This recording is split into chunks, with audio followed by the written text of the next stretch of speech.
Sagittarius, this is Jov. Welcome po sa ating channel. By the way, Sagittarius, this is your timeless reading. Gamitin ng reading na ito bilang gabay lamang. Kung naka-resonate kayo, comment down. Tandaan, Sagittarius, ito ay channel reading. Kunin nyo lang po kung ano naka-resonate sa'yo. This is for you, Sagittarius.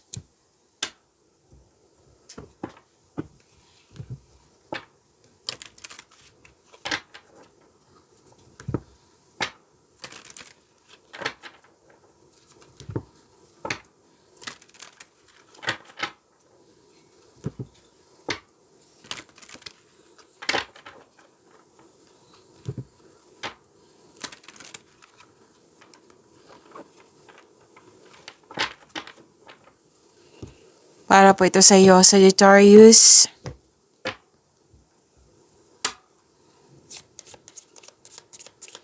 Maraming salamat po sa inyo patuloy na suporta sa mga nag-donate, sa mga hindi nag-skip ng ads.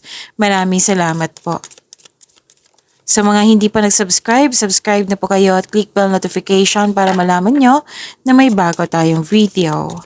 Para sa mga gusto magpa-reading po, comment po kayo ng personal reading. Again, comment kayo ng personal reading and check my reply sa comment section.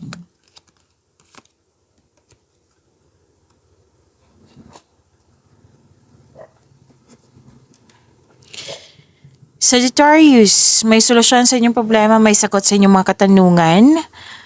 At may magaganap na naka-destiny sa iyo, Sagittarius. May fulfillment akong nakikita dito. At okay, nakikita ko dito na mas sumawak yung ambisyon mo sa buhay, nagkaroon ng time for reflection, malakas ang iyong intuition. Parang din naging emotional kayo ngayon. And you are very inspired Marami kayong iniisip na ngayon. And new beginning, new beginning po. Huwag kayong mag-alala sa new beginning na ito kasi this is change for the better po. Nakikita ko dito na pwedeng may paglilipat sa malayong lugar or pwedeng may biyahe or di kaya may connection kayo sa malayong lugar. Basta may nakita kong paglilipat po dito sa Sagittarius and may i-announce ka sa grupo ng tao at nagulat sila. Pwede din na makaka-receive kayo ng malaking, what I meant is makaka-receive kayo ng good news, mabuting balita po. At pwede din makaka-receive ka ng balita na tungkol sa buntis, may buntis or ikakasal.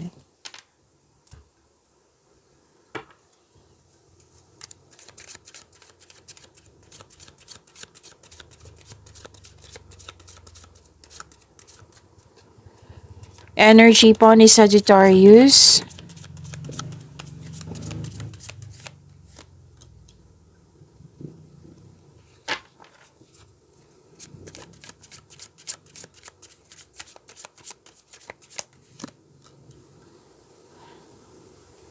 Para sa mga bago dito, kung may napansin kayo na repeating message, yan po yung pinupush ng card sa inyo. Like for example, nanood kayo sa isang video reading nyo sa monthly, weekly, daily at dito din. At may napansin kayo na repeating message, yan po yung pinupush ng card sa inyo na kailangan yung bigyan ng atensyon, solusyon at aksyon kung maaari po. So na yung energy ni Sagittarius.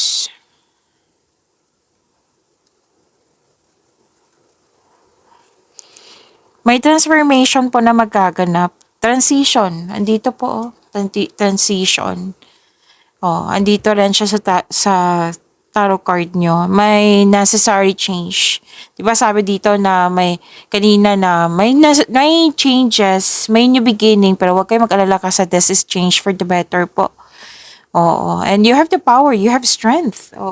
You're taking action with courage po and pwede may protektahan ka. May protection kasi ako nakikita dito. And pwede din may tumiwalag ka, umalis ka, or nagput ng sa space. Pwedeng separation to, pwedeng end of contract din.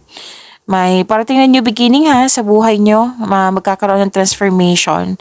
Pwede din nag-let go ka sa opportunity dahil sa hindi mo na kailangan. May nakita rin ako dito paglilipat ng bahay, may magaganap na paglilipat talaga ng bagay, tao, sa isang lokasyon.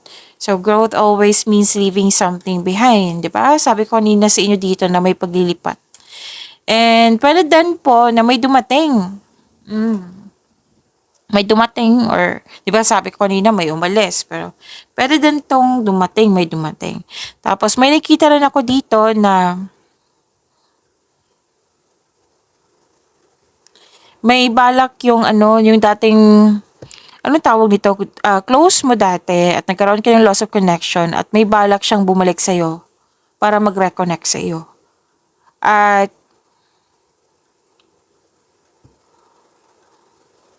pwede tong change career din, oo. Paglilipat ng work or workplace or may babaguhin lang kayo sa process dyan. And nangilan nga dito na negosyo na may balak itigil para mag-try ng ibang negosyo na naka-align sa passion po. So may end of contract talaga ako nakikita dito. And kung sa kaperahan po ito, huwag kayong mag-alala kasi money matters will improve. So hold tight lang po, kapit lang po.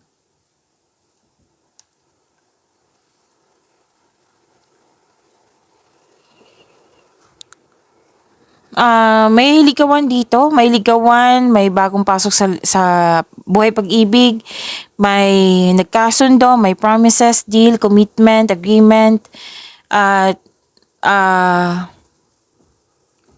supportive kayong dalawa. Dalawang tao kasi to eh. Pwede involve ko sa dalawang tao, pero most likely kayong dalawa. Supportive kayong dalawa.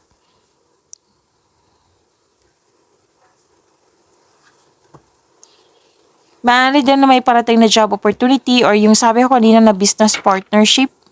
Ang sabi ng yung card dito, Sagittarius, kung itong opportunity na ito, wag nyo daw ipagpaliban or ibaliwala. Kasi ang nakikita ko dito ng ilan sa inyo na pinagpaliban, nagkaroon ng hesitation. Oo. Para mawala tong hesitation na ito, bigyan ng konkretong plano. Kasi makatulong din yan sa pagpalakas ng yung energy. Yung strength. You have the power, di ba? Sabi kanina. At yung opportunity po, magbibigay siya ng ano sa'yo, ng kaunlaran. Like for example, yung sinabi ko kanina na job opportunity, tanggapin mo kasi nakita ko dito na may financial growth. Basta planuhin ng mabuti para mawala tong fear, doubt, hesitation ba yan? Konkretong plano lang po. Okay?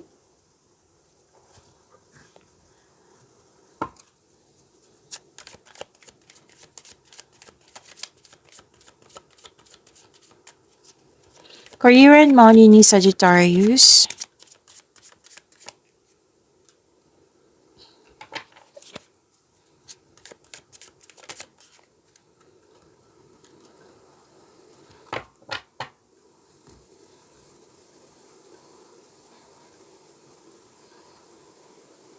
Guarded ka dito na naalala niyo yung sinabi ko kanina dito sa energy na anong tawag dito na nahihirapan ka sa pagtanggap or sa paggawa ng desisyon, nagkaroon ng hesitation. Yan yung sinabi ko kanina sa energy niyo. Nakikita ko dito, guarded ka, natagalan ka sa paggawa ng desisyon. Kaya nga sinabi ng card nyo, di ba, na gumawa ka ng konkretong plano para magkaroon ka ng power, yung confidence po, para magkaroon ka ng strength o resilience ba yan kung ikaw ay nahihirapan. Yes, kasi makaka-increase yan ng confidence talaga. And don't hesitate too long kasi, di ba, kung opportunity na good for 7 days yan. Example lang po ito. Tapos 8 days ka na nakapag-decide. Sayang naman. Gumawa, ganito pa rin eh. From here, sa yung energy, andito din na maggawa talaga ng matibay ng plano. Oh. Kasi most of you, change career. May babaguhin kayo dyan. Or di kaya change career.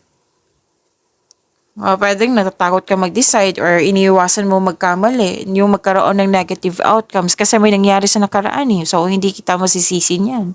Pero bagong pagkakataon na to eh. So, huwag ka mag-alinlangan sana. Yan kasi ang sabi ng card na huwag mag-alinlangan. Don't hesitate too long. Makinig ka sa inyong intuition. Choose options that make sense on a gut level. Better than na kung nagkaroon talaga ng hesitation, then seek help or ask support. Di ba may support dito sa energy? Ask for support.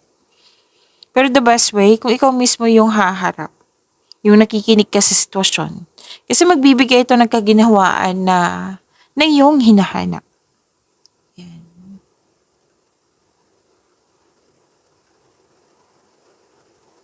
May nakita ko ditong Stisha, na yung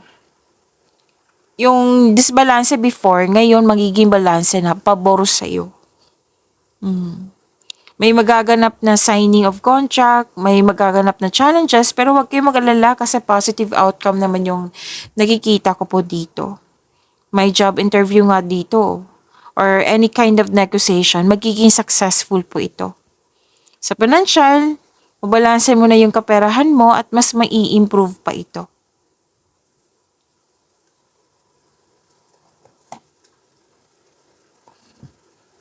So, may hostisya na parating ha. This card asks you to use your logic and your main objective dahil ito ay nakatulong na ma-uncover mo ang katotohanan sa isang sitwasyon. So, kung may legal concern kayo, Sagittarius, mararesolve na ito, mananalo ka. Yan ang sabi ng iyong card. So, nasabi ko na 'di ba na may signing of contract. And kanina may end of contract, ngayon may signing of contract. Wow naman. Oo. At magkaroon din ng time. Oo, kasi sobrang busy nito eh. Sagittarius, so magkaroon ng time sa sarili, sa partner, sa family. Yes. Tapos, this card advise you to stay true to yourself and act with integrity.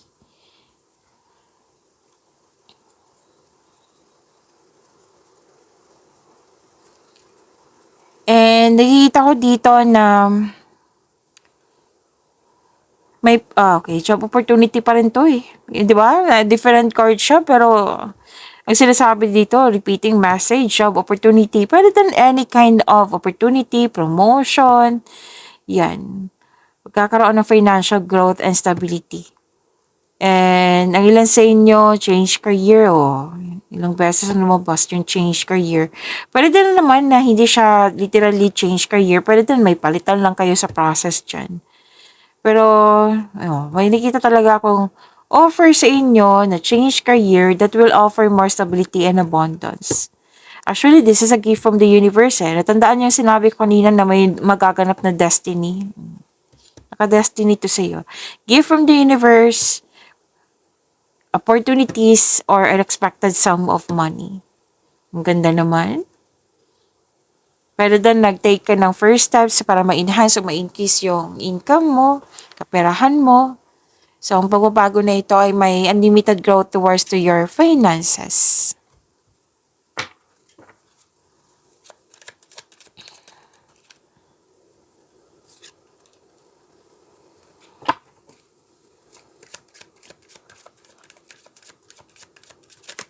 This is about your love life, self-love, partnership, and romance, Sagittarius. Pagtatapos ng isang mapait na sinapit, nagaganap ito kung ito ay tanggap mo na. Single ka man, marelasyon sa buhay mag-asawa.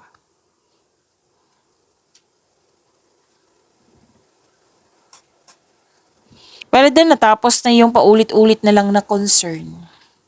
Nabigyan na ng solusyon, nabigyan na ng sagot. Pero then ending to like separation. Yung sinabi ko kanina dito sa energy nyo. Lumiwalag ka sa kaibigan mo, sa person ba, or sa isang tao na malapit sa'yo.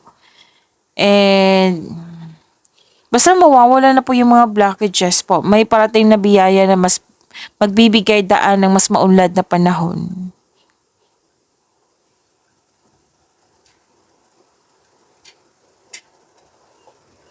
Nakikita ko rin dito, inspired ka dito eh.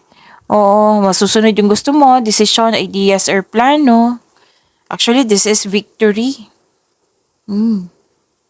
Kahit may tuto sa inyong decision, ideas, or plano, masusunod pa rin yung gusto mo. Yan nagsabi. So, ingat na lang po sa mga tuto sa inyo. Kasi ang ilan sa inyo dito na maapektuhan. So, focus kayo sa sinabi ng card nyo na para sa, yung mga mangyayari na para sa yung kabutihan. So, may ilan talaga sa inyo na kakapasok lang ng relasyon na ulit na naman. So, may plano ang ilan sa inyo sa mga marelasyon sa buhay mag-asawa dyan na mag-travel for a romantic trip. Pag-imanin niyo po yung blessings na binigay sa inyo, Sagittarius. See you tomorrow. Maraming salamat po.